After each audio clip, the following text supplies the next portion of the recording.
মক্কার তরুণ ছাগল পালতো মুশরিকের বিশ্বনবী আর আবু বকর রাদিয়াল্লাহু তাআলা আনহু একবার গেলেন। বিশ্বনবী বলেন, আমি খুব ক্ষুধার্ত, তোমার কাছে কি দুধ আছে ছাগলের? আব্দুল্লাহ ইবনে মাসউদ বলে, আছে, কিন্তু এটা আমার মালিকের, আমি তো দরদ দেখাই আমার মালিকের দুধ আপনি পথিক, আপনারে দিতে পারি না।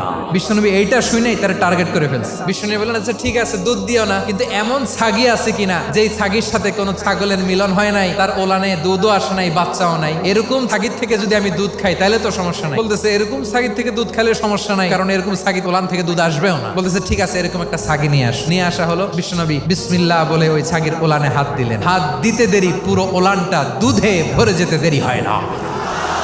বিশ্বনবী আর আবু বকর রাদিয়াল্লাহু তাআলা আনহু দহন করে পেট ভরে খেলেন। এই দৃশ্য আব্দুল্লাহ ইবনে মাসউদের হৃদয়ে দাগ কাটলো। এই মুজিজা দেখে তিনি বললেন, আশহাদু আল্লা ইলাহা ইল্লাল্লাহ। ওনাকে টার্গেট করে বিশ্বনবী দেখলেন এমন ইন্টেলেকচুয়াল ব্রেন, উনি সূক্ষ্ম সূক্ষ্ম জিনিস বুঝে বেশি, ফিকহি জ্ঞান ওনার মধ্যে বেশি। বিশ্বনবী ওনাকে কোরআনের জ্ঞান